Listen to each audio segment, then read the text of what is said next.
Today, to herald the coming of the new Soviet America, the administration announced its own Ministry of Truth. This will be called the Disinformation Governance Board.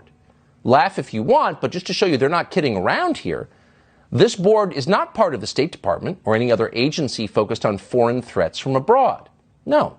The Disinformation Governance Board is part of the Department of Homeland Security. DHS is a law enforcement agency designed to police the United States, and that, by the way, has a famously large stockpile of ammunition. So it's not a joke at all. Here's DHS Secretary Alejandro Mayorkas. We have just established a Mis- and Disinformation Governance Board in the Department of Homeland Security to more effectively combat this threat, not only to election security, but to our homeland security. Oh, so one of America's top law enforcement officers just announces to the Congress that actually we're going to be policing what you say, and everyone in the room kind of nods, oh yeah, it's totally normal. But here's what he didn't say. So Mayorkas told us that disinformation is a threat to Homeland Security. Now, he's the head of the Department of Homeland Security, so presumably he would know, since assessing threats to Homeland Security is his job. But what he didn't tell us is how he's defining disinformation. So here you have this new and terrifying thing that the Biden administration is so concerned about that it's created a new agency to fight it, but Mayorkas never said or even hinted as to what it might be. So the man in charge of the Disinformation Governing Board never defined disinformation. It's almost unbelievable when you think about it. Would you declare war on a country you couldn't name? Would you sentence someone to death for a crime you couldn't describe? Of course you wouldn't, not if you were a sane and decent person.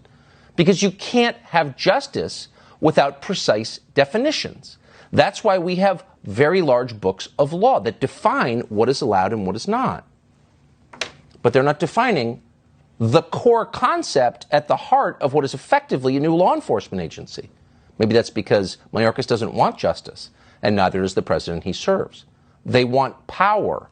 And to get power, they plan to control what you think. Watch Mayorkas explain.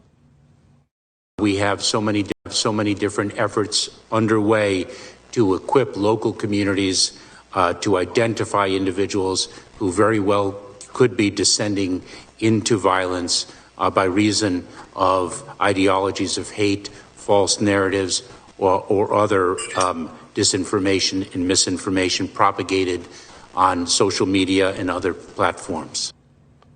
Oh.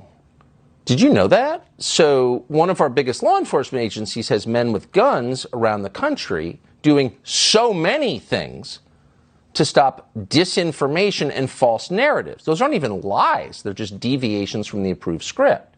Mayorkas told us again that men with guns plan to, quote, identify individuals who could be descending into violence, could be descending.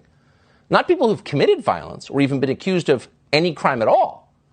DHS is instead using law enforcement powers to identify and punish people who think the wrong things. That would be opponents of the Biden administration. Is this dystopian fiction? No, it's happening right in front of us.